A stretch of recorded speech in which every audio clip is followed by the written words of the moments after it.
ये कार्कस क्या था? अनीश बताओ।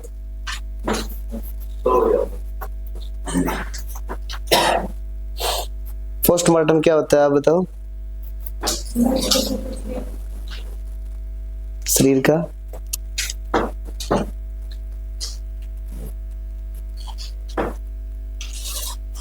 क्या करे? शरीर का जांच करनी है उसकी। कोई बॉडी पड़ी है, किस वजह से वो एक्सपायर हुई है, उसकी जांच करनी है। बॉडी पड़ी है, बॉडी का नाम तो पूछे तो कार्कस है, और बॉडी की जांच करना पूछे तो क्या है? दोनों मरे हुए हैं, दोनों में। कार्कस में भी डेड बॉडी है और पोस्टमार्टम में भी क्या है? समानता दोनों की पूछे तो दोनों में डेड बॉडी है, दोनों में। उसमें डेड बॉडी है, उसमें डेड बॉडी, लेकिन उसमें जांच करनी है, उसमें जांच नहीं करनी। बिना जांच की पड़ी तो वो नाम है, जांच की तो वो नाम है। बस आपका क्या नाम है? पूजा। शोक बताओ आप। शोक लास्ट में पढ़ा था पिछली क्लास में। आघात, झटका।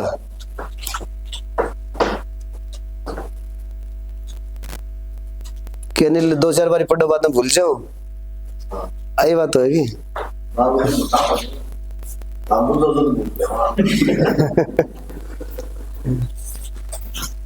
तो 1-2 बार ऐसे होगा स्टार्टिंग में ना, हमें ऐसे रहता है, फोबिया रहता है, ऐसे भय। हाइड्रोफोबिया क्या होगा? हाइड्रोफोबिया भय नहीं, सिर्फ फोबिया वो भय है। हाइड्रोफोबिया होती है रेबीज हो जाएगी। Hydrophobia is synonym of rabies. Rabies का दूसरा नाम हाइड्रोफोबिया है। तो फोबिया 1-2 दिन होना चाहिए ना, ऐसे हम फैमिलियर रहना है हमें। जितना आप फैमिलियर रहोगे ना, उतना ही अच्छे याद होगा, उतने आप कॉन्फिडेंटली कुछ मुझसे पूछ सकते हो, मैं भी आपसे पूछ सकता हूँ। और न्यू मुंह लटका डाले सही कोने बैंगमा। तो आज की पहली हेडिंग लिखोगे हाइपोक्सिया। नोट प्लस कहा सर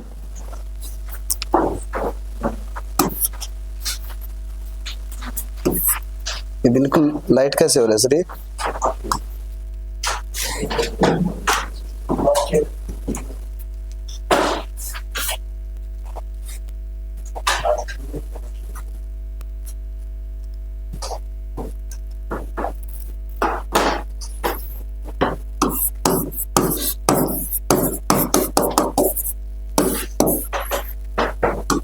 नाम लिखोगे हाइपोक्सिया।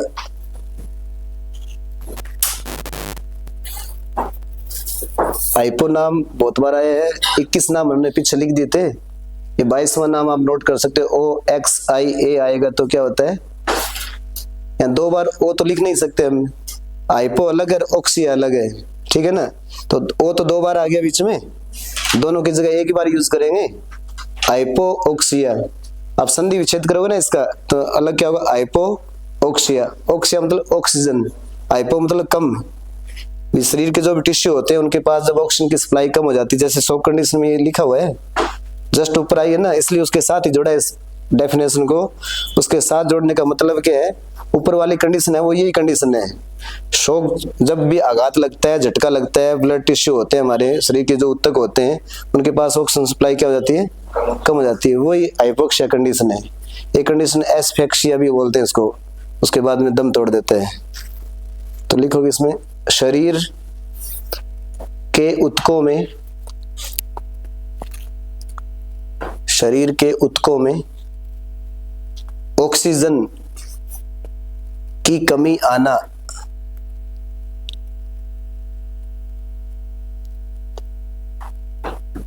तो इसकी डेफिनेशन होगी, इसी में एक लाइन और लिख लोगे। यह स्थिति रक्त में कम ऑक्सीजन होने की वजह से होती है।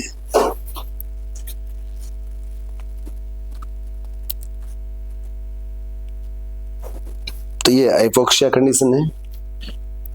ऑक्सीजन, कार्बन, नाइट्रोजन सब याद करने पड़ेंगे, ये भी आपको पता ही है ना। अभी कितने नंबर पर आता है टेबल में ऑक्सीजन? 8 नंबर पे आता है।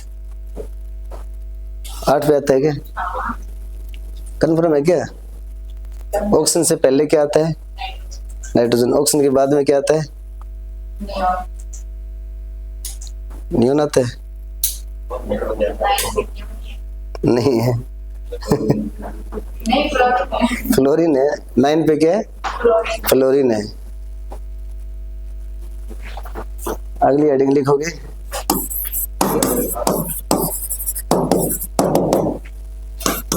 मैं मेरी आदत बता रहा हूँ आपको, जब भी मैं कोई चीज देखता हूँ ना, तो वो जो उसमें लिखा होता है वह मैं सारी चीज पर चल जाऊं, तो थाने भी एंड जाना चाहिए ताकि एनी बात चीज थारे क्लियर रहे उकरे वैसा। ये नाम पहले आ चुका है ना, EMIA। जैसे यहाँ पे ऑक्सी है तो क्या है? ऑक्सीजन है। ये क्या है? ब्लड है। एनीमिया नाम बहुत फेमस नाम है, सब जगह सुनते हैं, बच्चों में खास तौर से सुनते हैं। और किसके बच्चों में सबसे ज्यादा सुनते हैं? हाँ महेंद्र बताओ जल्दी से, 1 सेकंड से पहले। विक्रम को थोड़ी प्रॉब्लम है क्योंकि उसने 2022 वाले में काम छोड़ दिया था, सही तैयारी नहीं की थी ना 22 में, तभी तो दिक्कत है। 18 में जमा 1 नंबर बढ़िया तैयारी करी, 22 में छोड़ दी बीच में, तो ब्रेक लगना तो दिक्कत आ जाए फिर। पिगलेट क्या होता है? सुअर का जो बच्चा है उसका नाम क्या है? पिगलेट। ये हम LPM में नाम पढ़ेंगे। सबसे ज्यादा किसके बच्चों में एनीमिया कंडीशन पैदा होती है? उत्तर आएगा सुअर के बच्चों में। ये क्वेश्चन बहुत बार मैंने टेस्टों में दिया है, बहुत फेमस क्वेश्चन है ये, कि सुअर के बच्चों में खून की कमी सबसे ज्यादा होती है, जिसके बच्चे का नाम क्या होता है? पिगलेट है। एनीमिया बहुत फेमस नाम है। जैसे HF कोई गाय है लंबे समय से बीमार है, जैसे जॉन्डिस पीछे नाम है ना, पीलिया हो गया, वहां पे यकृत डिस्टर्ब हो गया। जॉन्डिस में किस में डिस्टर्बेंस आती है? लीवर में आती है, वहां पे भी क्या खून की कमी है। तो एनीमिया कंडीशन जॉन्डिस में भी होगी। एनीमिया कंडीशन जो भी लंबे टाइम से बीमार है पशु, उनमें क्या है? उनमें सब में होती है। तो लिखोगे यह एक रक्त विकार है। यह एक रक्त विकार है जिसमें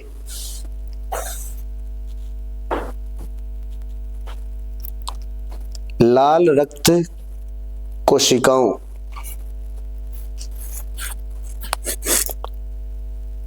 ब्रैकेट में क्या लिख दें? RBC की संख्या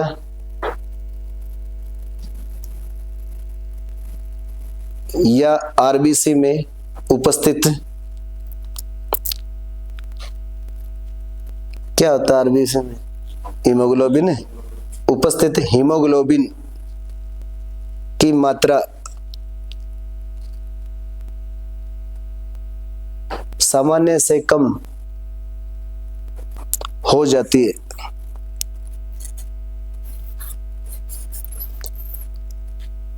तो हर चीज की डेफिनेशन में थोड़ा ध्यान रखना है। सामान्य से कम इतना अंडरलाइन कर दोगे। जैसे हम बोलते हैं कि रेंज, जैसे एनिमल की 8 से हम 12 लिखते हैं, 15 लिखते हैं, ह्यूमन में लिखते हैं, मेल में थोड़ा ज्यादा होता है HB, फीमेल में थोड़ा कम होता है HB। ये 8 से कम आ जाए तो उसको क्या कहेंगे? एनीमिया कंडीशन पैदा हो गई है वहां पे। आगे लिखेंगे एनीमिया के कारण शरीर के अंगों और ऊतकों तक, शरीर के अंगों और ऊतकों तक ऑक्सीजन पहुंचने में दिक्कत होती है।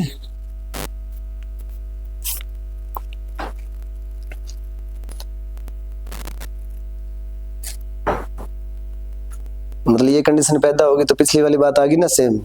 पिछली वाली बात क्या होगी? हाइपोक्सिया, अंग ऊतक है, वहां ऑक्सीजन सप्लाई कम हो जाएगी। एनीमिया होगा तो खून हो गया कम, तो कम हो गया तो दोनों भी कम करोगे, तो वहां पे सप्लाई कम पहुंचेगी। तो इसकी वजह से ऊपर वाला काम हो सकता है, इसकी वजह से तो ये काम हो गया, इसकी वजह से शॉक हो जाएगा, आघात। ये कंडीशन स्टार्टिंग में होगी, थोड़ा थोड़ा खून कम होने लगे, पशु लंबे टाइम बीमार है। आजकल हम कौन सा पैटर्न अपनाना शुरू कर दिया है? वेटरनरी में भी करते हैं, ह्यूमन में तो पुराने टाइम से कर रहे हैं। बहुत ज्यादा खून की कमी है तो जो भी हम इंजेक्शन वगैरह लगाते हैं आयरन के, डीप IM लगाना चाहिए। उसका इंजेक्शन भी ज्यादा इरिटेंट होता है, इसलिए ना थोड़ा सा आराम से लगाना चाहिए उसको। और क्या ध्यान रखते हैं?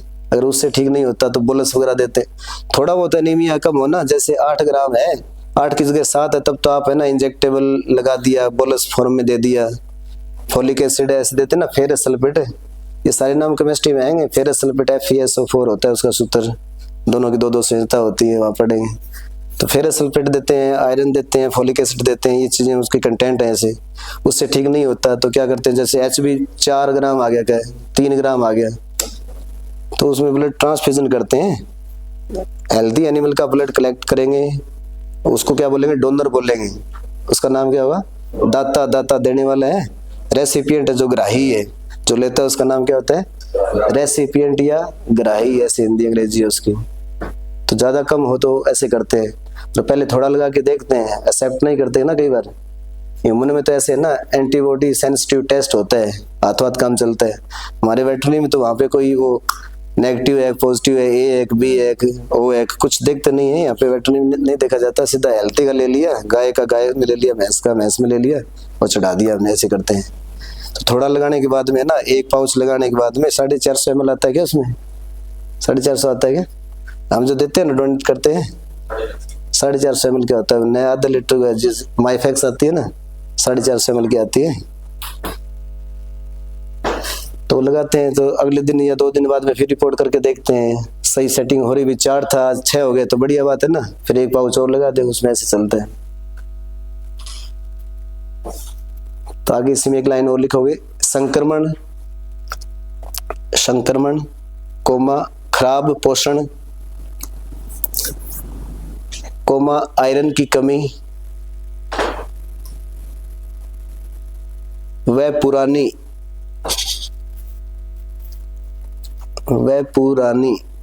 के ब्रैकेट में क्या लिख सकते हैं, क्रोनिक है।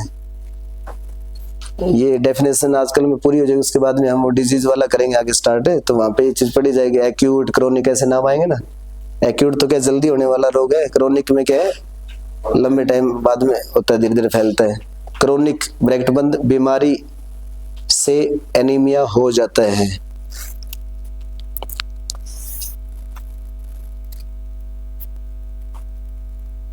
अच्छी डाइट नहीं मिल रही हो, कोई इन्फेक्शन हो गया हो, या आयरन की कमी हो गई हो, या क्या पुरानी कोई डिजीज है ना, लंबे समय से कोई पशु बीमार है, तो वहां पे एनीमिया होने के पक्के चांस है वहां पे उसमें।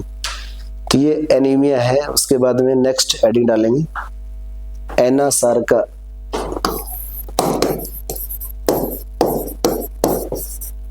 एनासार्का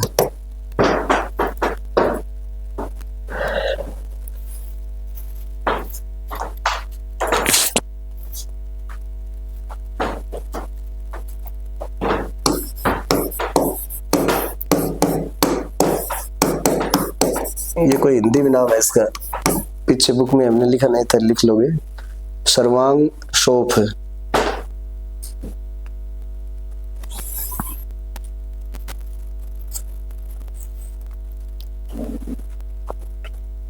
लिखोगे इसमें त्वचा के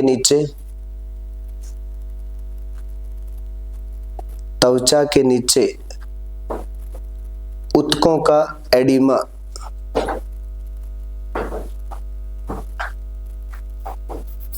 त्वचा के नीचे ऊतकों का एडिमा अर्थात एनासार्का, ऐसे हिंदी में लिख दो चाहे।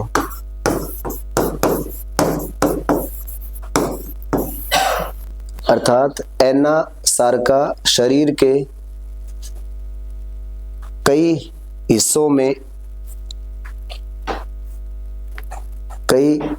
में सूजन होने की एक गंभीर स्थिति है।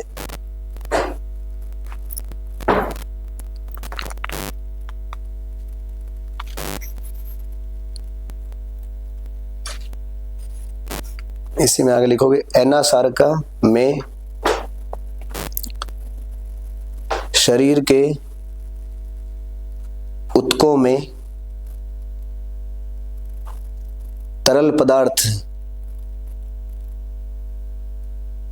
और लवण का जमाव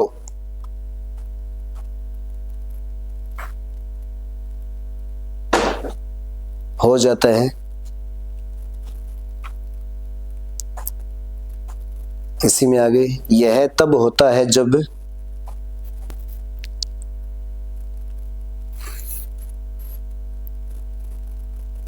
जब रक्त वाहिकाओं, ब्लड वेसल्स बोलते हैं इसको, और आसपास के ऊतकों के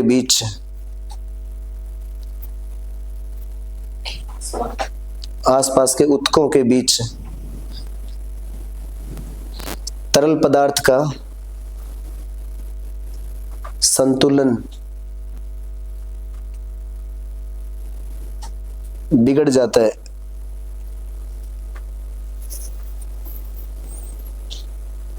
अभी ऐसे समझाने के लिए आगे लिखा है, लेकिन पहली वाली लाइन में क्या लिखा है, जो हमारे पहली बुक में लिखा है, त्वचा के जो जस्ट नीचे ऊतक है, वहां पे फेस यार सबकट एरिया आता है ना, वहां पे क्या हो गया, एडिमा। एडिमा क्या था,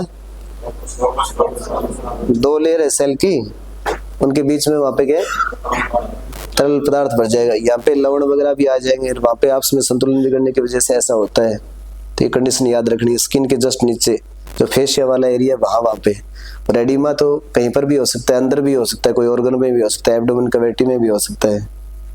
जस्ट हम वो गादी वो बोलते हैं ना, मेस्टाइटिस के टाइम में, ब्याने के टाइम में ऐसी कंडीशन आती है। स्टार्टिंग में एडिमा होती है, बाद में वो कन्वर्ट हो जाती है आगे एब्सेस से फाइब्रोसिस में। ये नाम सर्जरी में भी आएंगे, फाइब्रोसिस। एनासार्का हो गया, इसके बाद में एनकाइलोसिस,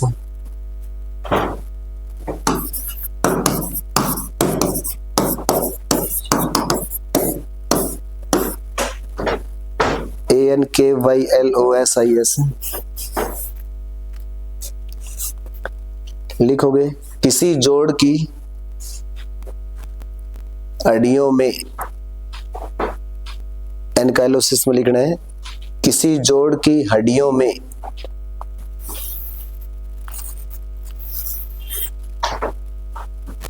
एडिजन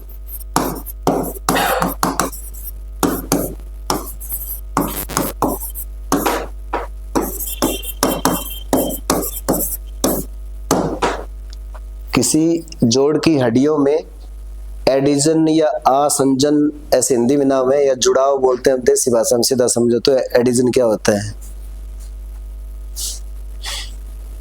किसी जोड़ की हड्डियों में एडिजन बन जाना,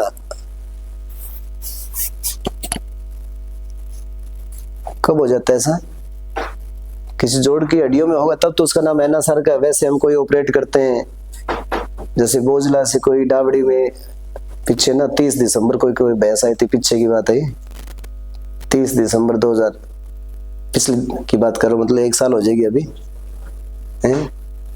लंबे समय से जैसे कोई है ना फिटस मूवमेंट नहीं कर रहा है, यूट्रस है ना, हम कहते हैं कि यहाँ बच्चा चिपक गया है, बच्चा था नहीं गया, टॉर्सन की वजह से ऐसा होता है मोस्टली।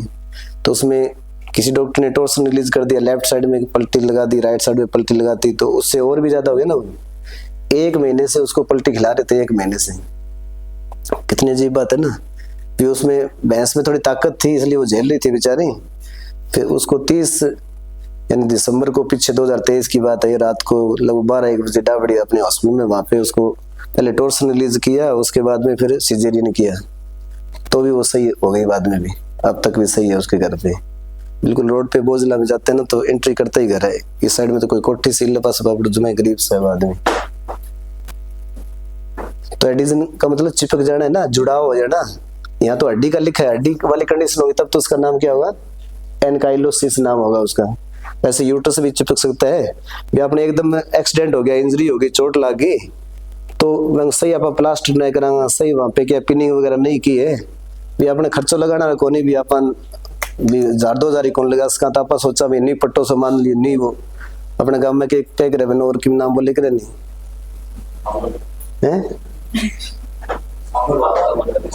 बोले ना न्यू मान ले आप वो खंगर समझ जावे, और भी नाम बोले करे कि मैं भी न्यू दुर्मत समझ गए, खंगर समझ जाओ क्या, वो चिपक की बस हड्डी आपस में खटे, कोई टेडी जुड़ गई, मेडी जुड़ गई, कुकरी जुड़ गई, मैं आपस में क्या और लेप हो जाएगा, वहां पे आप कहते मांस भर गयो तो टेडी मेडी हो जाएगी, तो वो क्या होगा बाद में जुड़ तो गई वह, लेकिन न्यू करो तो फिर ना वही को नहीं वह, वो सागे सागे था न्यू जाना पड़ा फिर वहां। ये वहां पे क्या है, जो हमारा ये जॉइंट है, ये जैसे यहाँ मैं घुमा रहा हूँ, यहाँ पे नी जॉइंट के ऊपर रोटेट कर रहा हूँ, जैसे यहाँ पे रोटेट कर रहे हैं, ये रोटेट नहीं होगा ना वहाँ पे, एडिशन हो जाएगा, वहां पे चिपक जाएगा वो। ये लिंक तो हो गई है, मास तो भर गया वहां पे, लेकिन को जोड़ में क्या सही मूवमेंट नहीं होगा, वहां पे गतिशील नहीं होगा, वो एचल हो जाएगा वो। तो किसी जोड़ की हड्डियों में एडिशन या जुड़ाव या आसंजन बन जाना, या आगे लिखेंगे स्थायी या अस्थायी रूप से जुड़ जाना, या लगा के आगे लिखोगे स्थायी या अस्थायी रूप से जुड़ जाना।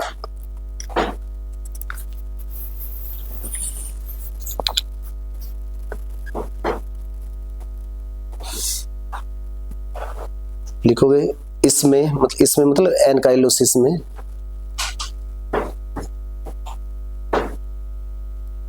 यहां मैं एनकाइलोसिस बोल रहा हूं, एनकिलोसिस भी बोलते हैं, केवाई को की के नाम से भी बोल सकते हो, मतलब एकिलोसिस भी बोल दे।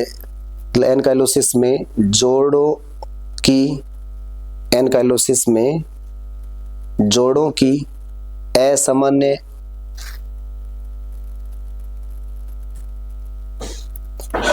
कठोरता और गतिहीनता होती है।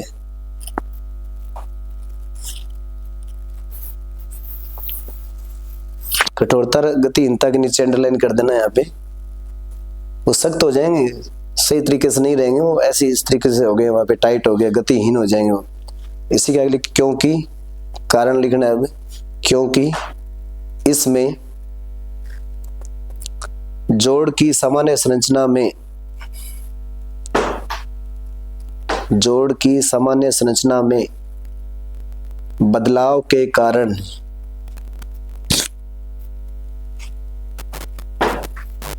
ऐसा होता है।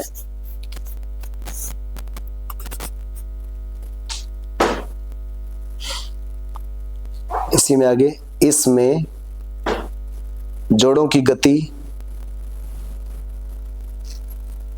आंशिक या पूरी तरह से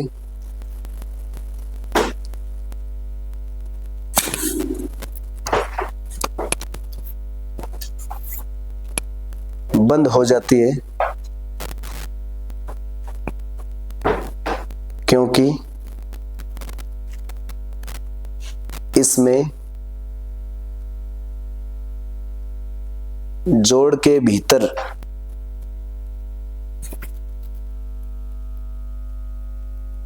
हड्डियां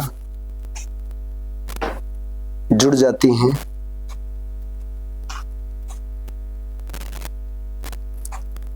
या कठोर जोड़ उत्तक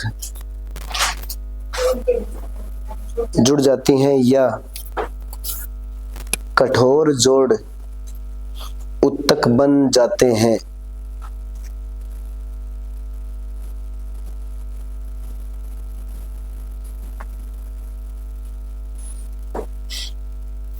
यह एक ग्रीक शब्द, यह मतलब एनकाइलोसिस है, एक ग्रीक शब्द, ग्रीक लैंग्वेज है कोई,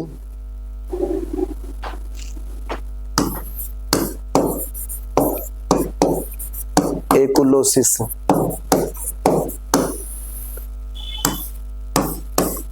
एकुलोसिस से बना है, एकुलोसिस से बना है, जिसका अर्थ मुड़ा हुआ या टेढ़ा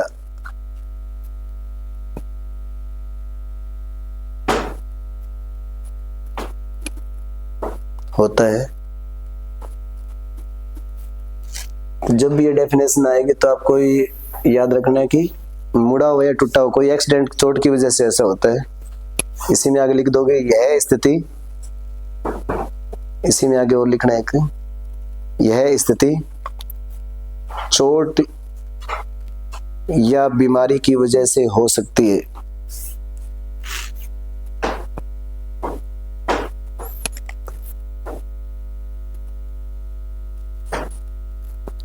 बीमारी मतलब हड्डी की कोई बीमारी है, ओस्टियोमलेसिया, ओस्टियोपोरोसिस, विटामिन डी की कमी, रिकेट्स, ऐसे नाम आते हैं ना, उनकी वजह, कोई इंजरी की वजह से कोई जोड़ टूट गया, टेढ़ा मेढ़ा हो गया, सही से काम नहीं हुआ। कोई एक दो जोड़ के नाम बताओ दिनेश, कौन बताओ? हाँ बताओ विक्रम। एल्बो जॉइंट कटी से हो, खड़े से हाथ लगा, पूरा हाथ लगा, पूरा लगा। ये कौन सा जॉइंट है? ये शोल्डर है ना, याद रह जाता है। शोल्डर मतलब कंधा, ये कंधे वाला हो गया। ये क्या है? कोहनी वाला हो गया। ये क्या है? मणिबंध, ऐसे मणिबंध बोलते हैं। पहले तो घड़ी गाड़ी मानता, आजकल तो घड़ी गाड़ी कोई मान देगा नहीं। ये मणिबंध के ऊपर घड़ी बांधी जाती थी। तो ये किसकी हड्डी से मिलकर बना होता है? ये वाला। पीछे कौन सी है? परसों में जिक्र कराने भी पता लगे तो फट देने दिख जाए, मोटा दिखेगा नहीं। पीछे ऐसे अंगुली फसान ला रही हूं मैं, तो कौन सी है वो? जो बटोड़ा की थेपड़ी चिपड़ी है नहीं, बटोड़ा के ऊपर थेपड़ी। तो रिब्स के ऊपर क्या है? स्केपुला। यहाँ रिब्स है ना, यहाँ पे रिब्स के आगे की तरफ नहीं, मतलब डोर्सल साइड में। वो साइड कौन सी है हमारी? डोर्सल वाली, नीचे वाली है। ये तो कौन सी है? वेंट्रल है। पीछे वाली कौन सी है? रिब्स के डोर्सल साइड के ऊपर जो बोन चिपकी है उसका नाम क्या है? स्केपुला है। और ये कौन सी है? ये कौन सी है? ह्यूमरस है। इन दोनों के जोड़ से जो जोड़ बनता है वो शोल्डर जॉइंट है। और इसमें ये एल्बो जॉइंट है। इसमें कौन कौन सी बोन है? Humerus, radius, ulna. यहाँ दो है ना, रेडियस, अल्ना। इनके बीच में इंटरोसियस स्पेस होता है ना, दोनों के बीच में स्पेस। कारण थोड़ी सी लात लग जाए नहीं। हमारे डाबड़ी पहले जो मेरे से पहले डॉक्टर थे उनके ऐसे यहाँ से टूट गई थी, बीच में अल्ना टूट गई थी। आप नीचे थन देखने ला रहा, कोई साइड में बैठा ट्रेविस में है, जो पशु ट्रेविस में है, एकदम न्यू देखने ला रहे तो बैंक लात उरी आगे लगेगी। इन्हें पशु लाद सके तो चांस सके उरी लागने गए, तो थोड़ा ध्यान रखना अपना। उरी लगता है टूट जाएगी। ह्यूमरस रहे कोल टूटे तावड़े सी, यहाँ पे गैप है इसमें ना, बीच में के दोनों हड्डियों बीच में थोड़ी सी खांच से बैठे, तो उनकी अल्ना टूट गई थी वहां पे। तो इनमें तीर है। इसमें ये नी जॉइंट है। यहाँ कौन सी? रेडियस, अल्ना है। हथेलियारी कौन सी है?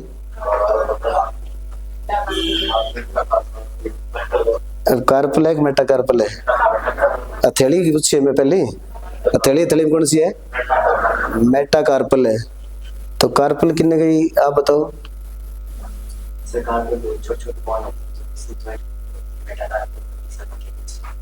रेडियस, अल्ना तो ये हो गया ना, ये क्या है? मेटाकार्पल है। अब मैं जो हाथ लगा रहा हूँ ना, पूरे 4 2 1 घुमा रहे। यहाँ जो है, जहां मैं अभी अंगुली घुमा रहा हूँ, यहाँ कौन सी है? या तो कौन सी? कार्पल है। ये कौन सी है? मेटाकार्पल है। ये कौन सी आ गई? रेडियस, अल्ना, मेटाकार्पल और कार्पल। इन सब के जोड़ से कौन सा बनेगा? और 3 और बच गया फिर है, यानी सा नहीं 1 2 3 फैटलोपेस्टिन और कैफीन कोफीन। तो इसकी बात करें तो किस किस के सहयोग से बनेगा नीली? मेटाकार्पल फर्स्ट फ्लेंजिस है, प्रथम अंगुलास्थ बोलते हैं हिंदी में से।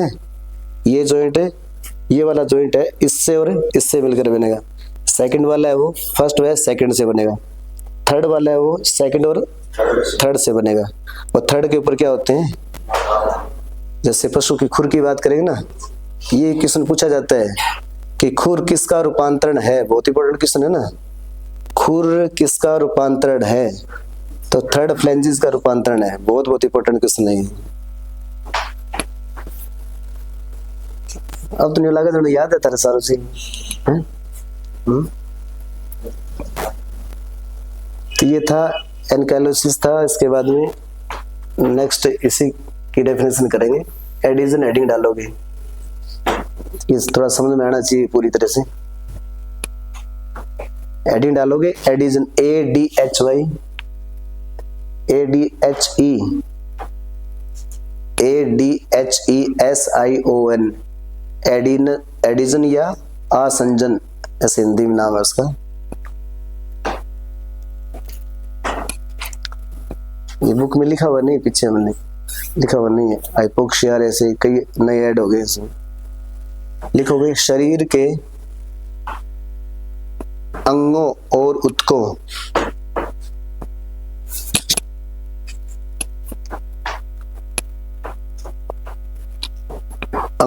ऊतकों के बीच बनने वाला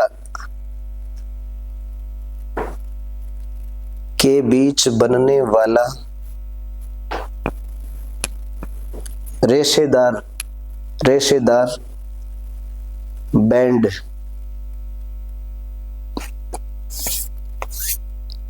वहाँ पे फिजियोलॉजी में बैंड बैंड नाम होता है ना, आई बैंडर, ए बैंडर, बहुत फेमस क्वेश्चन है वो। रेशेदार बैंड एडिशन कहलाता है।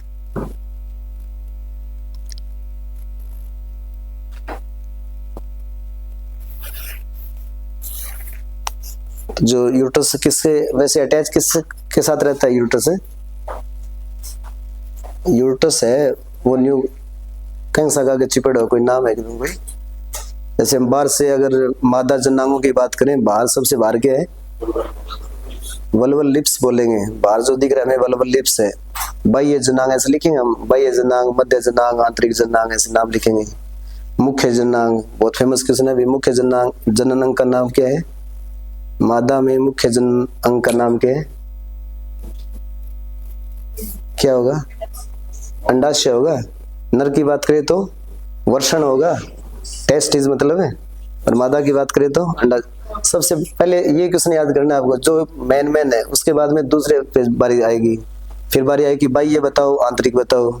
जैसे मादा की बात करें वल्वल लिप्स आएगा। जैसे वल्वल लिप्स को आपने पकड़ा है बाहर से, हीट डिटेक्ट करते ना, हीट का पता लगाते हैं, तब हम वल्वल लिप्स को ऐसे पकड़ते हैं दोनों हाथों से। वैसे ओनर से हिस्ट्री लेते हैं हमें कि किसा का तार दिया, कितना टाइम हो गया बोलते न, क्या घंटा हो गया। नॉर्मल 12 से 18 घंटा बोलता है पशु, गाय भैंस की बात करें तो। उससे कम है तो गड़बड़ है, उससे ज्यादा है तो गड़बड़ है। कम है तो मतलब हीट के साइन सही नहीं है, मतलब हार्मोन लेवल क्या है वहाँ पे गड़बड़ है। ज्यादा है तो हार्मोन ज्यादा है, आप कहते हैं ज्यादा गर्मी हो रही है तो वहाँ पे क्या है कि जो ओवरी है उसके ऊपर सिस्ट बन जाती है, वो फॉलिकल वो टूटता नहीं है जब तक फूटेगा नहीं, जब तक टूटेगा नहीं। फॉलिकल ग्रेफिन फॉलिकल जो नाम होता है, वो जब तक टूटेगा नहीं तब तक अंडा बाहर नहीं है, तब तक पशु बोलता ही रहेगा। जैसे फॉलिकल टूटा, पानी आप पानी गिर दियो, बोलना पशु के जाओ बंद हो जाओ। उसके 12 घंटे बाद में ओवुलेशन होता है। हीट खत्म होने के 12 घंटे बाद में ओवुलेशन होता है। ये बहुत बहुत इंपॉर्टेंट किसने वहां पे। ये सारा हम कोर्स करने के बाद में इंपॉर्टेंट चीज एक बार हम पूरा नॉर्मली सारा सिलेबस करना है। सेकेंड राउंड में हमें क्या करना है, जो मुख्य चीजें जो आती हैं वो करेंगे। पहले 3 महीने में सिलेबस करेंगे कंप्लीट है। ये 31 दिसंबर तक हम इस पैटर्न से चल रहे हैं। अभी जो पैटर्न चल रहा है ना हमारा, इस हिसाब से तो साल में नहीं होता। जिस पैटर्न से अब हम चल रहे हैं इस हिसाब से तो साल में सिलेबस नहीं होता। उसके बाद में मैं क्या करूँगा, जैसे 31 दिसंबर आ गया, उसके बाद में आपको आजकल 4 को नहीं 5-6 गेयर लगा गाड़िया में। ये पहले कहता भी 4x4 है, चौथो गेयर लगा दे, ऐसे कहते थे ना। अब 4 को नहीं 5 से लगता होगा आजकल गाड़िया में, हैं 6 आ गया। तो हम चौथा को नहीं छठो गेयर लगाऊंगा 1 तारीख को नई साल में 2025 का जो पहला दिन होगा ना, उसी दिन से हम छठा गेयर लगा देंगे। छठा गेयर मतलब जो मैं लिख रहा हूँ ना, ये आपको शाम को जैसे आपका ग्रुप बना दिया, ग्रुप में मैं जितना नोट्स मैंने लिखा है, नया एडिशन किया, सारा कुछ आपको रात को भेज दूंगा। वो आप रात को लिखो, सुबह लिखो, मतलब आपको हमेशा यहाँ जाने के बाद में, जैसे आपने खाना खाया 6 बजे गए हो, 7 बजे खाना खा लिया, 7:30 तक आपको इसके पेज मिल जाएंगे आपको घर पे। वो आप नोट करके ले आओ। जितना मैं भेज रहा हूँ वो सारा यहाँ पे रिवाइज करा देंगे जल्दी, तभी हो सकता है जल्दी। अंड पापा लिखाऊंगा नहीं, वो तो एक बार है ना काम छोड़ है नहीं, तो स्टार्टिंग में धीरे ही करना चाहिए, नहीं तो क्या एकदम पूरे लोग लग गए ना वो क्या वो लोग जा तो था। हाँ वो कंडीशन हो जाएगी, फिर अपना एकदम पानी कौन पीरियड हो फटा भर जाऊंगा, अड्डा तक ही कौन भाज फिर से इतनी, नहीं तो बाईपास तक भाज को फिर। तो उस हिसाब से ना एक बार तो ये रिदम में लाने के लिए काम हो रहा है सिर्फ आपका। अभी तो क्या पैटर्न सेट ही करना रहे आप, ये सेट होते ही है ना, फिर मतलब चौथो ही छठो ही लगाना पड़ेगा। तो 3 महीने में मतलब जनवरी फरवरी मार्च में ना पूरा सिलेबस कंप्लीट है। फिर हम ना जो अप्रैल आएगा ना, अप्रैल में पूरा रिवाइज कर देंगे 1 महीने में सारा। और फिर मई जो बचेगा ना, उसमें सारे टेस्ट वगैरह फुल टेस्ट ही टेस्ट रहेंगे उस टाइम। तो मैंने जैसे सोच रखा है वैसे मैं बता रहा हूँ, इस तरीके से आपको ऐसे तैयार रहना उस चीज के लिए। यहाँ पर 2 पेज लिखा 3 पेज लिखा तो किमी को नहीं उड़ने, तो वो तो लंबा चौड़ा काम है ना। तो मैं आज ही मैंने 15 दिन पहले थोड़ा सा बता दिया आपको, 16 तारीख हुई है, 15 दिन बच्चे हैं आज के अलावा। अभी 31 तारीख है महीने की लास्ट है। एक फायदा है कि अब की बार फरवरी में 1 दिन ज्यादा है कि मैं तो सारा दिन जोड़ रखे थे, कौन जोड़ रखे, मैं सारा दिन जोड़ रखे एडवांस में, जबकि गिन रखे। जो भी ईयर होती है हमारी, जैसे 2024 चल रही है, उसमें 4 से डिवाइड करते हैं। ऐसे मैथ में आपके क्वेश्चन आता है, रीजनिंग में डिवाइड करते हैं, डिवाइड पूरा होता है तो क्या होता है पूरा हो जाए तो 28 मतलब 2024 में भाग पूरा जाओ नहीं जब तो वो तो केवल 28 को एक दिन फालतू मिलन ना रहे भागे 25 में के भाग पूरो जा को नहीं तो 25 में फरवरी कितने दिन की होगी 29 ही होगी तो एक दिन वो भी है तो एक दिन तो बहुत की भी हुआ लेकिन सोचा हुआ वो तो न्यू की भी को नहीं सोचा भी आप तो वो गुरुजी वो छठो गैर लगा दिन पढ़ना चालू करूंगा आगे वो कोई तरीको थोड़ी है कोई वो थे तारे हिसाब गैर मतलब मैं अपने सब्जेक्ट की बात की है जो 100 क्वेश्चनों की बात की है मैंने बाकी में आप है ना अभी से चौथा छठा सातवां जो भी लगाना वो लगा दो अबे मतलब जीके वाला जो पार्ट है 50 क्वेश्चन वाला पार्ट है 1/3 वाला उसमें लगा दो वो स्पीड अभी भी यहाँ टाइम बचा के उसमें अभी लगा दो बाद में मैं टाइम नहीं दूंगा आपको इसलिए बता रहा हूँ मैं आज मैंने 15 दिन इसलिए पहले आपको बताया है 15 दिन में बाम स्पीड लगा दो बाद में एम स्पीड लगानी पड़ेगी तो दोनों खातर सागर टाइम को मिलेगा समझ गया नहीं फिर गैर उलझ जाओ फिर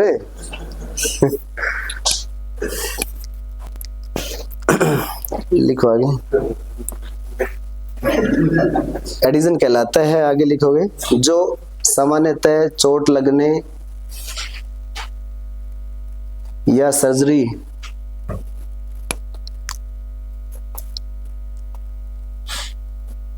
जो सामान्यतः चोट लगने या सर्जरी के परिणाम स्वरूप बनता है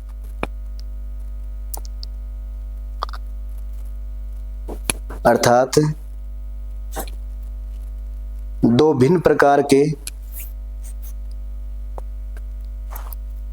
कणों या स्तहों मतलब सरफेस स्तहों के एक दूसरे से चिपकने की प्रवृत्ति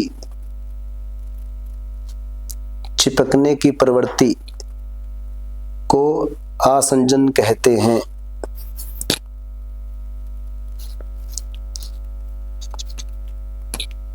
वो बात बता रहा था वो तो बीच में रह गई थी फिर बार लिप्स था खोला उसको तो क्या दिखा क्लाइटोरिस नीचे ना क्लाइटोरिस दिखता है फिर आगे वो अपना जो यूरिन वाला ओरिफिस होता है वो दिखता है इतना चीज तो बाहर से दिख रही है फिर अंदर क्या है उसके बाद में इसकी बारी आती है सर्विक्स आ जाएगी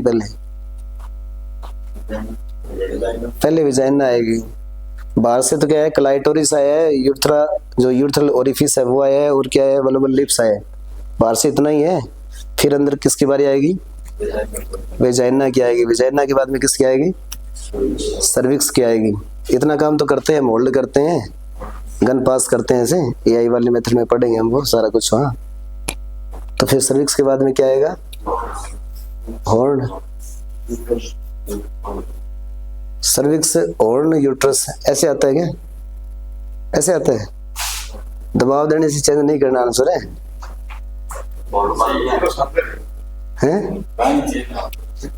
बेंचेस में आप बताओ हाँ दिनेश बताओ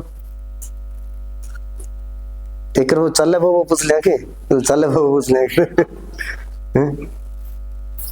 मतलब ये आपको टाइम है ना 31 मार्च तक है 31 मार्च तक मैं सारा फिनिश कर दूंगा ना उसके बाद में आपका ऐसे कोई एक्सक्यूज नहीं चलेगा ठीक है ना तो 31 मार्च बाद में तो सारा रिवाइज पे चलना अपना काम है तो 31 मार्च तक तो छूट है भी वो सब्जेक्ट चल रहा है दूसरी कोई बात पूछ ली तो छूट मिल इसका कोई बात नहीं क्या आएगा क्या आना चाहिए होना आएगा सर्विक्स के बाद में क्या आएगा महेंद्र बॉडी ऑफ यूट्रस आएगा पहले बॉडी ऑफ यूट्रस आओगे जैसे ही होने इधर से आ रहे मान लिया यहाँ पे वल्बल लिप्स थे उसके बाद में यहाँ पे क्या थी वेजाइना थी वेजाइना के बाद में क्या आया सर्विक्स आई है सर्विक्स आई है उसके बाद में क्या आएगा बॉडी ऑफ यूट्रस है तो थोड़ा सा ये पार्ट आओ जान से आएगी वह बाद में के दोनों और आएगा लेफ्ट राइट है उसके बाद में क्या आएगा और ही आएगी साइड में खड़ा रह जाएगी हॉर्न है हॉर्न के बाद में क्या आएगा फैलोपियन ट्यूब आएगी फैलोपियन ट्यूब है यहाँ से फोल्डिंग मिलेगा। लास्ट में फैलोपियन ट्यूब के ऊपर क्या चिपकी रहती है वहां पे, और ये सारा कुछ किसके ऊपर चिपका रहता है, इसी का नाम मैं यहाँ ले रहा था एडिजन के हिसाब से।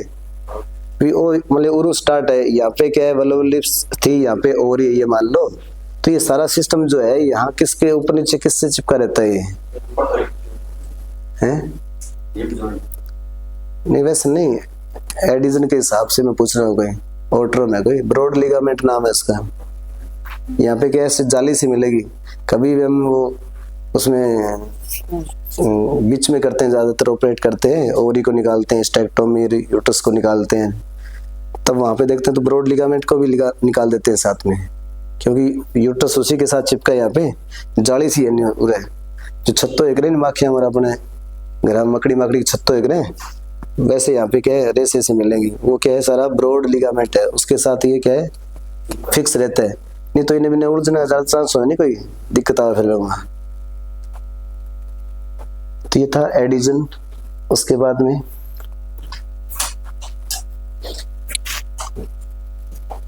अगला लिखोगे अर्थाइथीमिया,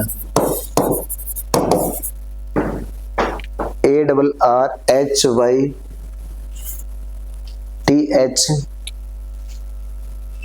ये ई मत लिखना आप, इससे कंफ्यूजन होगा थोड़ा सा,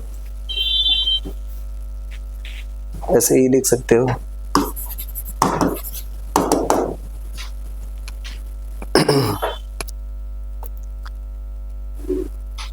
अरिथमिया लिखोगे इसे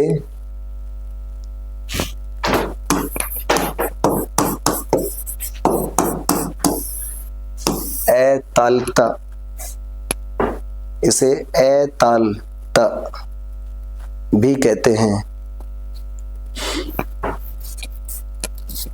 ऐसे कोई सॉन्ग सुना हो, ताल से ताल मिला है, उसका मतलब क्या होता है? ताल का मतलब रिदम, ताल का मतलब क्या होता है? रिदम होता है। ये ताल वही ताल है, जैसे कोई भी म्यूजिशियन होता है, आर्टिस्ट होते हैं, ऐसे ऐसे बोलते हैं यहाँ ताल मिला के गाओ, कोई सुर में गाओ, ऐसे बोलते हैं। ये आपको ऐसे नॉलेज होना चाहिए उस चीज का। तो ताल में गड़बड़ होगी, यहाँ पे ताल में क्या हो रही है? अतालता हो रही है, तो हर्ट का जिक्र जरूर होगा वहां पे, रिदम का, धड़कन का, गति का जिक्र होगा इस टाइप से। तो इस तरीके से आप इसको जो भी रट्टा मारना है वो ऐसे मार सकते हो थोड़ा इस नाम के बेस के ऊपर। तो लिखोगे इसमें हृदय या दिल की धड़कन,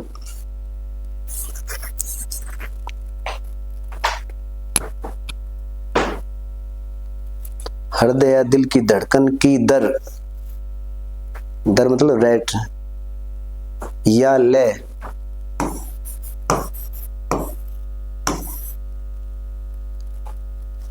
ताल हो लय हो, दर या लय में असामान्यता आ जाती है।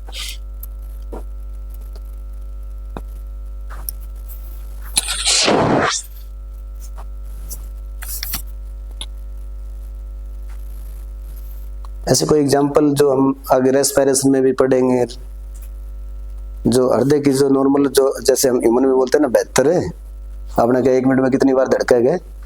72 बार धड़का गए। तो गाय भैंस में कितनी बार धड़कता है? अब अपना आदमी और वही याद रखना, तर पेपर में है वो नॉर्मल साइंस है जो, उसके हिसाब से हमारे यहाँ पे रिदम क्या है, रेस्पिरेशन की कितनी गाय भैंस में, नॉर्मल रेंज पूछ रहा हूँ मैं, तो फिक्स नहीं बतानी कोई 60 में। ऐसे दो नाम है ना, नाड़ी गति, दो नाम है यहाँ पे, एक दूसरे का क्या है? श्वसन गति। हाँ 40 से 60 50 ऐसे होती है, और वो 20-22 होती है नाड़ी वाली। तो वो जो लय है वो कम हो जाएगी या ज्यादा हो जाएगी? कम वाली को क्या कहते हैं महेंद्र, ज्यादा वाली क्या कहते हैं? यहाँ जो भी है ना अपने आप है ना, बहुत बढ़िया है। जो पुराने स्टूडेंट है उनको आपको यहाँ सोचना चाहिए कि आपका रिवाइज बहुत बढ़िया होगा। घर पे ना हम पढ़ते रहते हो उतना ही है, फिर आप ऊब भी जाते हो उससे। यहाँ से आप फ्रेश हो जाओगे उससे, एक तो ये फायदा मिलेगा, और नई नई चीजें जैसे कोई बीच में पूछ रहे हैं तो उससे आपका नॉलेज का वैसे वेरीफाई होता रहता है साथ साथ। तो कम होगा तो उसका नाम क्या, ब्रेक लग जाते हैं, ब्रेडिकार्डिया, और ज्यादा को टैकिकार्डिया बोलते हैं इसे, तो वो इसी के एग्जाम्पल होंगे। मतलब इस डेफिनेशन के मतलब दो प्रकार हो जाएंगे, एक में कम लिख दें, यहाँ तो डेफिनेशन में क्या लिखा है, असामान्यता हो जाती है, भी कम भी हो सकती है ज्यादा भी हो सकती है, कम वाली को क्या कहेंगे ज्यादा वाली कहेंगे, ये एक के साथ ये दो याद हो जाएंगे। लिखोगे इसमें हृदय कभी बहुत तेजी से, इसमें हृदय कभी बहुत तेजी से या कभी बहुत धीरे से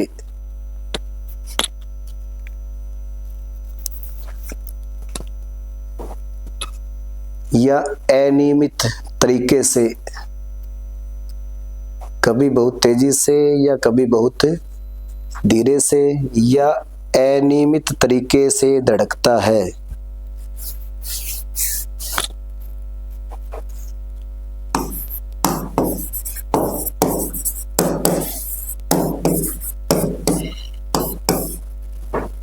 जैसे टेकिकार्डिया,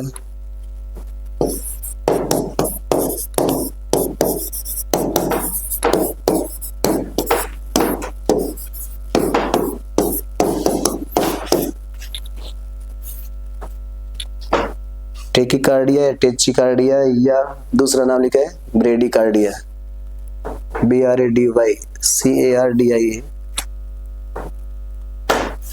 तो इसमें क्या है, टॉप ऐसे याद, जैसे किया था ना मैं, B से ब्रेक लग गया मतलब क्या हो गया, स्पीड क्या हो गया वहां पे कम हो गई है।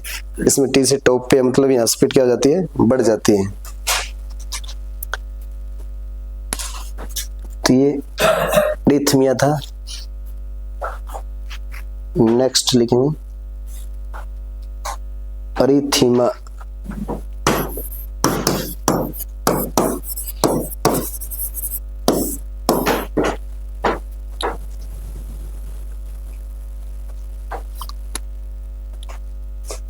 ध्यान रखना थोड़ा सा फर्क है।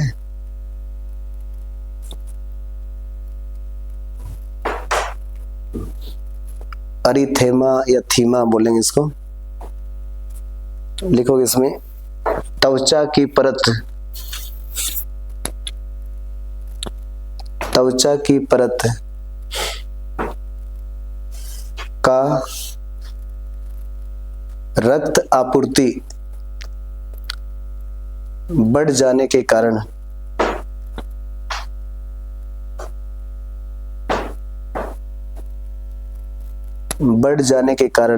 लाल हो जाना।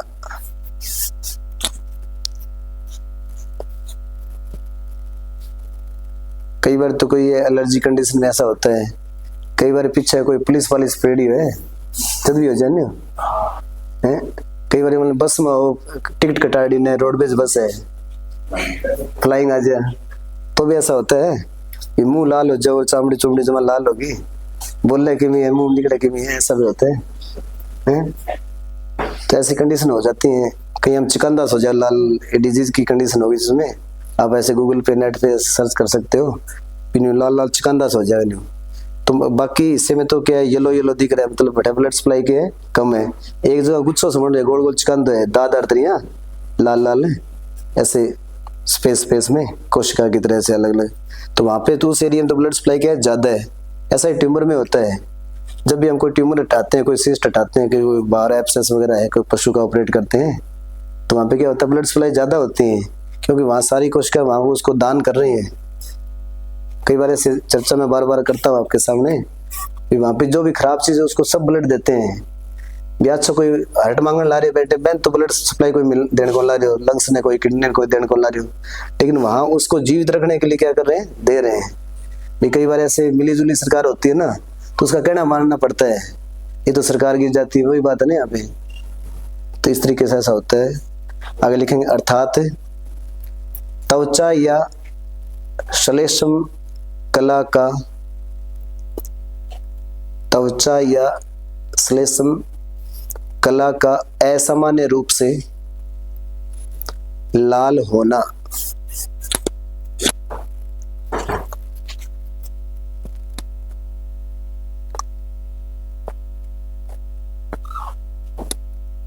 इसी में आगे लिखा हुआ, ये तो मतलब डेफिनेशन होगी।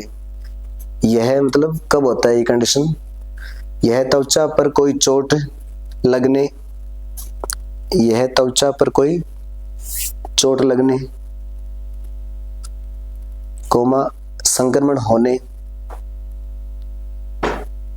या जलन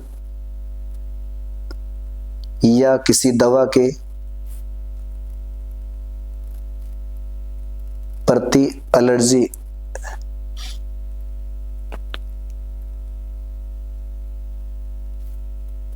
प्रतिक्रिया के कारण होता है। एलर्जी के आगे लिखना है प्रतिक्रिया के कारण होता है।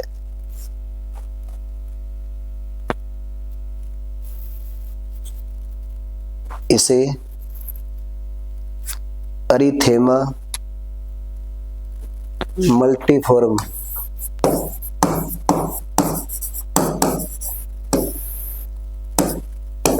इसका ये दूसरा नाम है, एरिथेमा मल्टीफोरम भी कहा जाता है।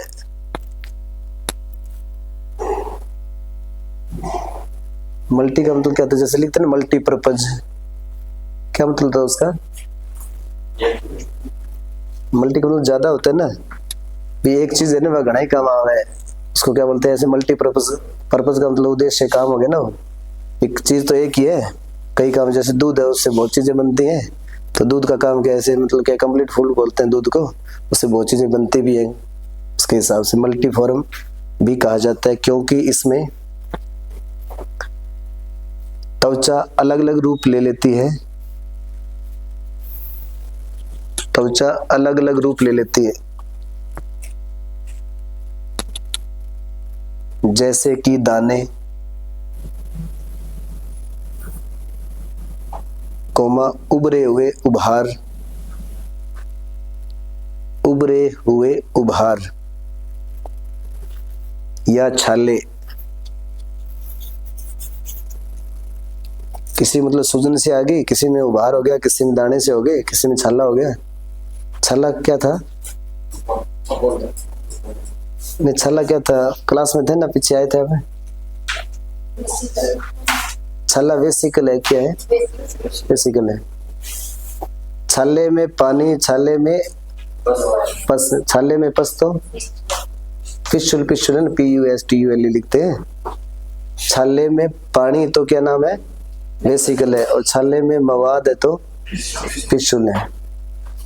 इसी में आगे लिखोगे इसमें त्वचा या श्लेष्मा झिल्ली, उसी के आगे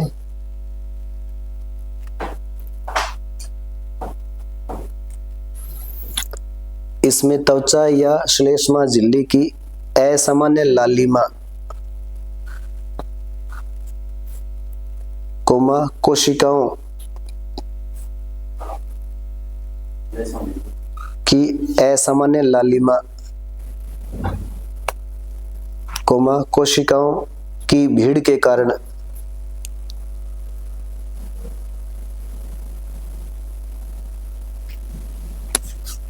ऐसा होता है, ऐसा होता है।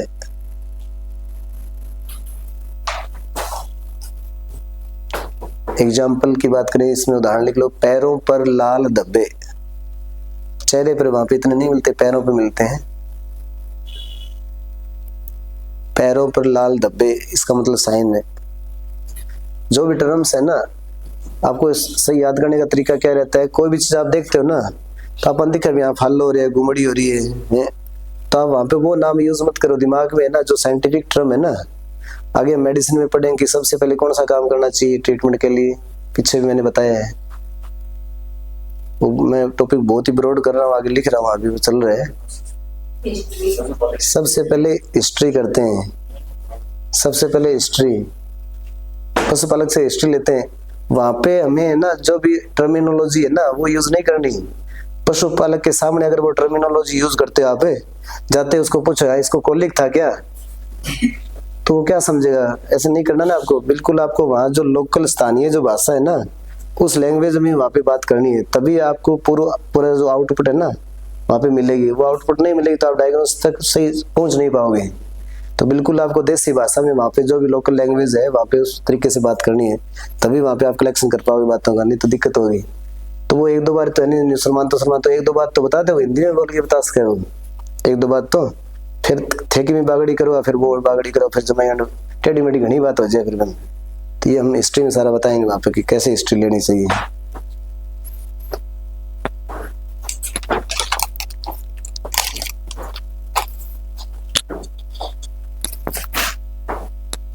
नेक्स्ट लिखोगे हेमेटेमेसिस।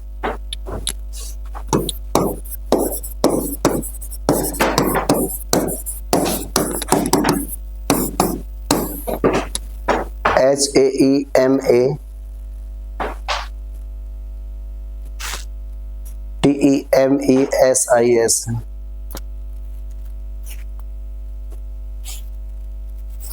एक नाम तो स्पष्ट है कि HEAEM लिख रखा है, तो क्या है हिम। हीमोग्लोबिन को तोड़ते हैं ना, उसका भी संधि विच्छेद होता है।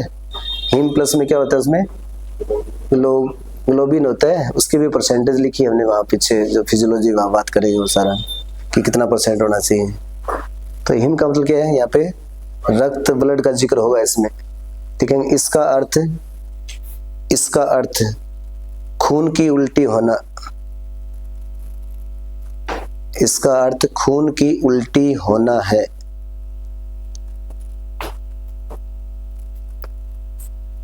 ऐसे गाय भैंस में रेयर है ना उल्टी के चांस से, सीधा उल्टी पूछते तो हम वोमिशन करते हैं, पीछे डेफिनेशन आ चुकी है। वोमिशन मतलब क्या है, उल्टी हवा में। जिसका मतलब या जिसका अर्थ तो लिख दिया हमने, जिसका मतलब है, आगे लिखोगे जिसका मतलब है पाचन तंत्र में रक्त स्राव होना।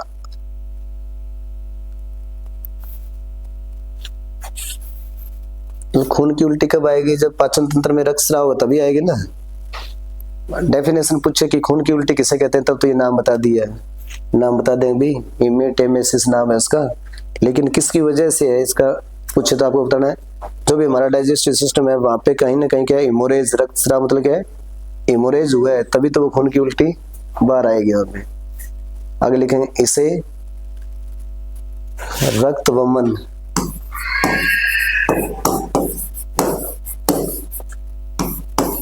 रक्त वमन, वमन मतलब क्या होता है, उल्टी होता है भी कहते हैं।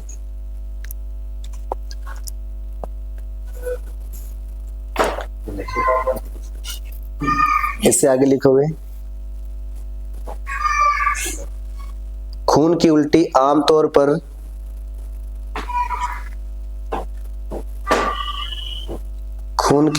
आमतौर पर ग्रसनी मीन्स फेरिंग्स कोमा ग्रास नली का और भी नाम है हिंदी में तो,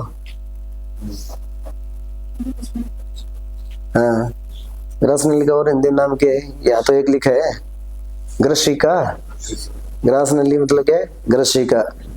यहाँ पे नाम ये इजी थोड़ा सा, ग्रास नली मतलब, ग्रास मतलब क्या है, खाना लेने वाली नली का नाम। इसोफेगस अंग्रेजी पूछे तो क्या होगा, इसोफेगस है, कोमा पेट या आंत के पहले भाग,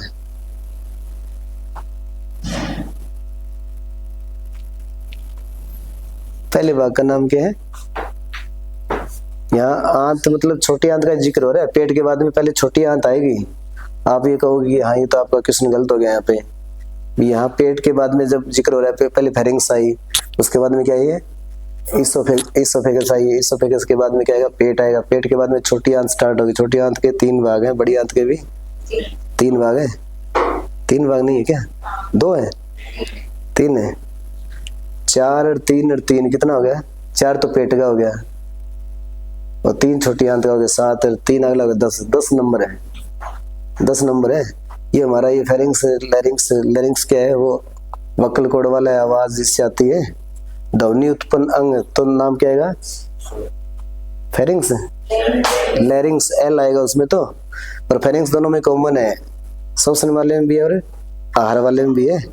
और उसके बाद में इसोफेगस, इसोफेगस किस में घुसती है, ऐसा पे सूरज गई है उरी तो ट्रेकिया है, उरे सारे गए उरी तो ट्रेकिया जानला रही। ट्रेकिया मतलब ये तो क्या है, ग्रास नाल। एक तो यहाँ श्वास नाल आएगी, यहाँ पर एक क्या आएगी, ग्रास नाल आएगी। दो आ रही है यहाँ पे पूरे कंठा के बाद में क्या दो नलियां ला रही है। एक को नाम तो क्या है, ग्रास नाल है। ग्रास वाली तो खाना ले रही है। श्वास नाल है वो क्या है, ऑक्सीजन ले रही है। ऑक्सीजन ले रही है, CO2 छोड़ रही है, जो भी है। तो वो तो किस में जाएगी, श्वास नाल वाली तो किस में चलेगी, यहाँ पे। यहाँ क्या है, दोनों साइड में लंग्स है ना, दो है के, वो भी ध्यान रखना है। पेपर में इतने नॉर्मल क्वेश्चन आएंगे, पहले तो याद करना है कितना है, फिर याद करना छोटो बड़ो कौन सो है। छोटो है तो वो क्यों छोटो है, ये भी याद करना है। बिल्कुल नॉर्मल इतना ही क्वेश्चन आना है। आपका लेवल के हिसाब से बात करें तो 10-20 क्वेश्चन तो हार्ड आते ही है। उस 10-20 से पहले आपको 80 पे फोकस करना है। 20 के चक्कर में 80 गड़बड़ कर लेगा। हमेशा ये ध्यान रखनी, आपको बेसिक कंसेप्ट की बात बता रहा हूँ मैं। जो भी पेपर में टॉप करता है ना, वैसे नहीं करता।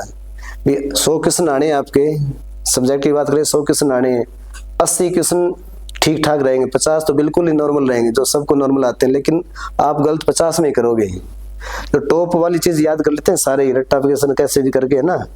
50, 30, 20 ऐसे 3 रेशियो रहेंगे, ABC मानो। ज्यादा बढ़िया पेपर होना तो 4 कैटेगरी होती है, ये 40 हो जाएगा, 30 हो जाएगा, 20 हो जाएगा, 10 हो जाएगा। 100 की बात करें तो 40 अलग आएंगे, 30 थोड़े अलग आएंगे, 20 थोड़े अलग आएंगे, 10 बिल्कुल अलग आएंगे। तो 10 वाले जिसके गलत होते हैं वो उसका सिलेक्शन टाल को नहीं होगा। सिलेक्शन क्या को नहीं हुए,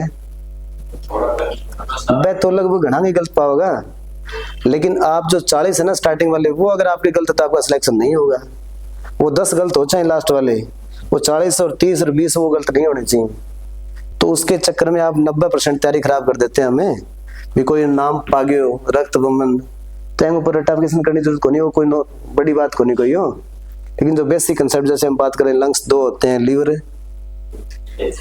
1 है कि, हार्ट कितना है, 1 है कि। पेपर में आती है तो गड़बड़ हो जाती है, 1 की जगह 2 करिया हुआ। ओ मैं तो पूछ हार्टो में तो लंग्स सोच के 2 करिया है। ऐसा होता है, रियल में ऐसा होता है।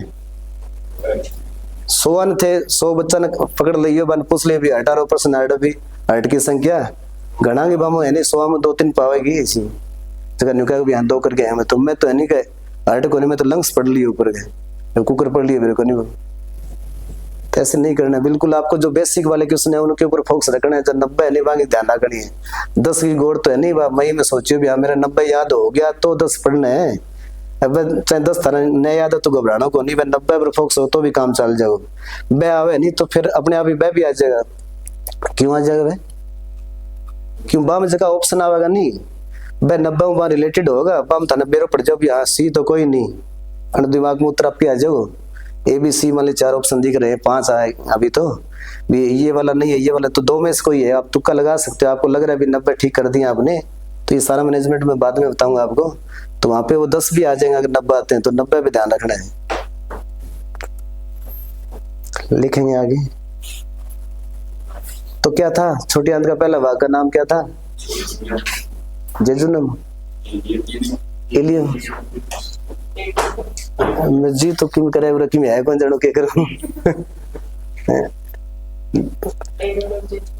हाँ ऐसे D आता है, J आता है, I आता है, और बड़ी आंत में क्या आता है, सिकम कोलन रेक्टम आता है।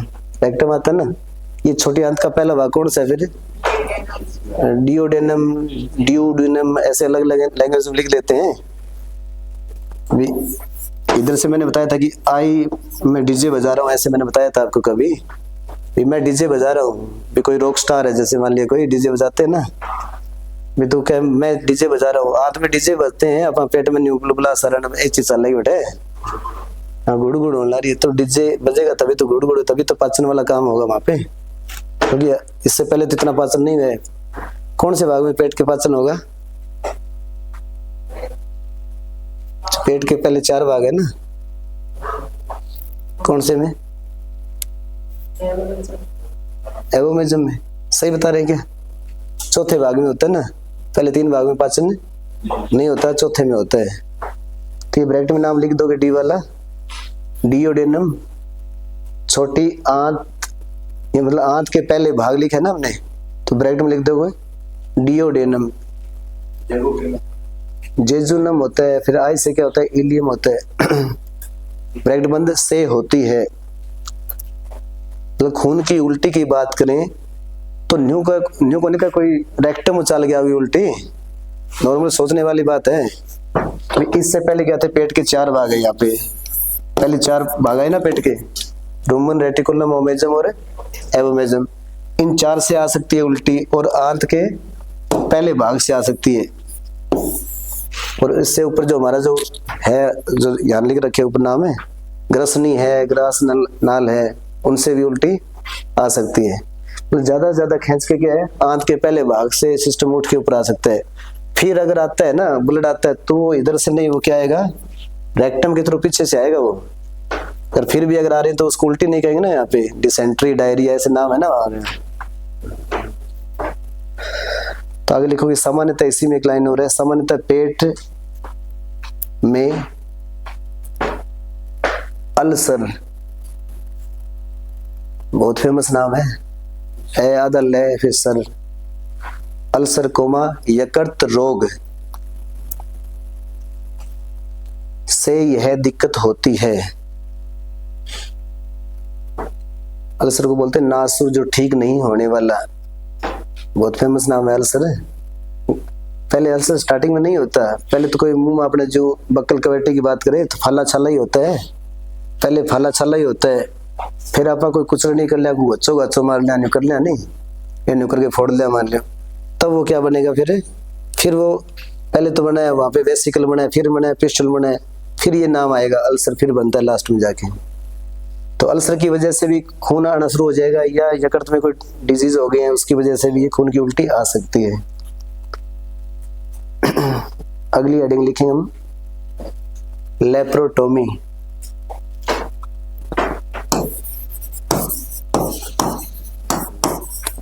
ये टॉपिक कंप्लीट नहीं हुआ, लेकिन बहुत आगे 2-3 टॉपिक होंगे इसमें, हम कल वाली क्लास में करेंगे आगे। लेप्रा या लेप्रोटोमी,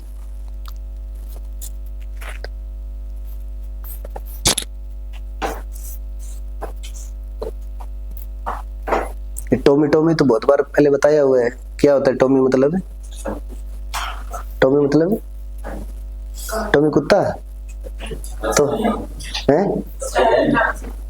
अध्ययन, काटना, काटना तो कटिंग हो गया, काटना तो नहीं,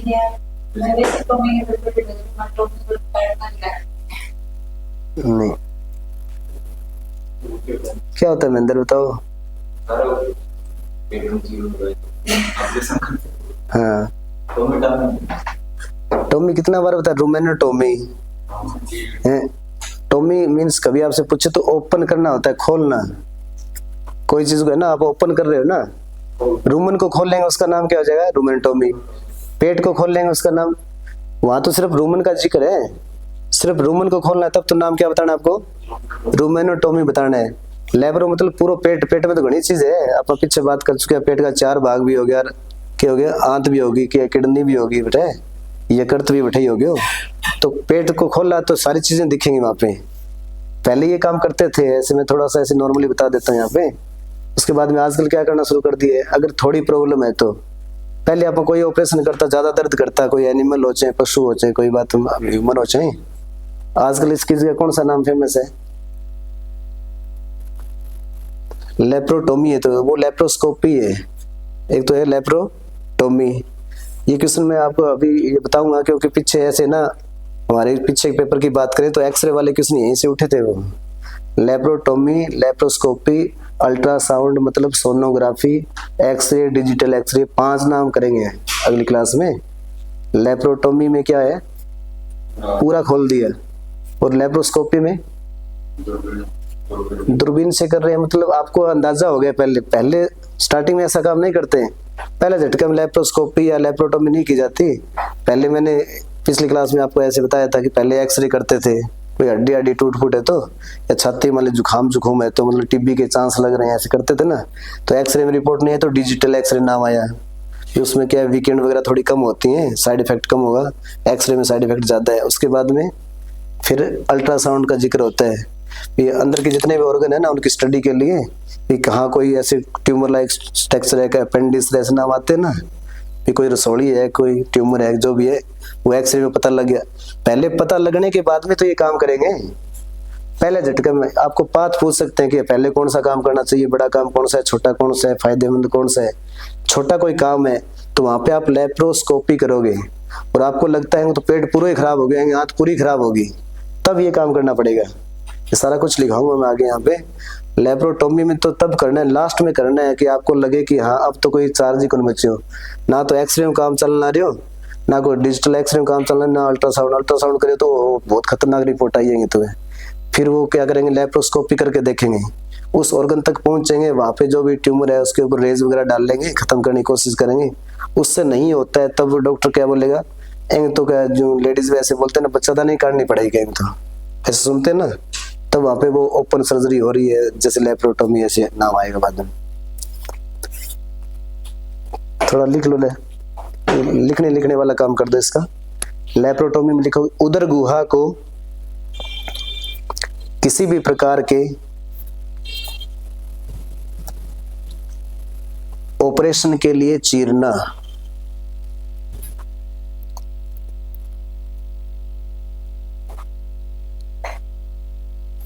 जो मैंने बोला वो सारा आपको ऐसे घूमना चाहिए दिमाग में। आगे लिखो, अर्थात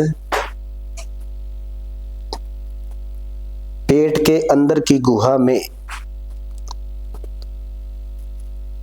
कौन सी गुहा, एब्डोमेन कैविटी ना, उदर गुहा, गुहा में शल्य चिकित्सा के जरिए,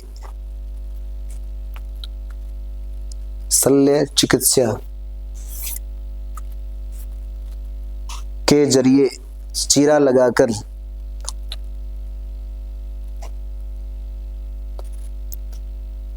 पेट के अंगों की जांच,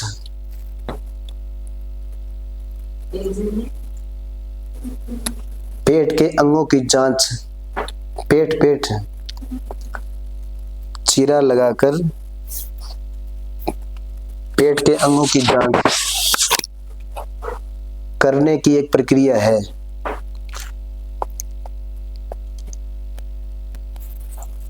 इसे खुली पेट की सर्जरी भी कहा जाता है।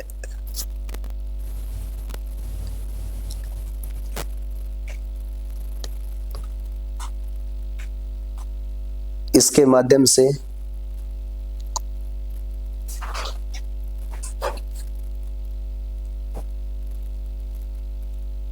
पेट के अंदर की समस्याओं का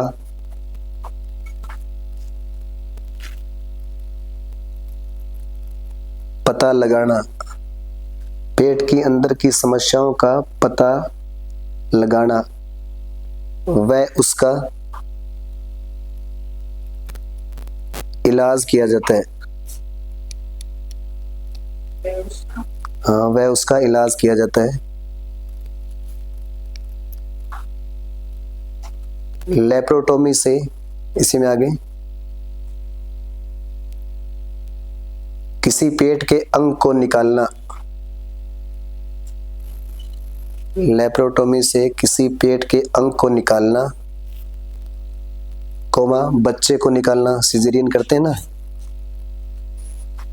बच्चे को निकालना,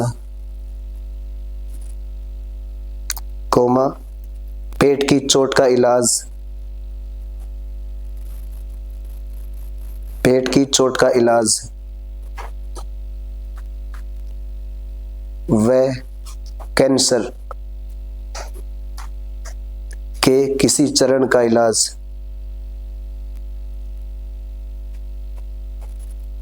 किसी चरण का इलाज किया जाता है।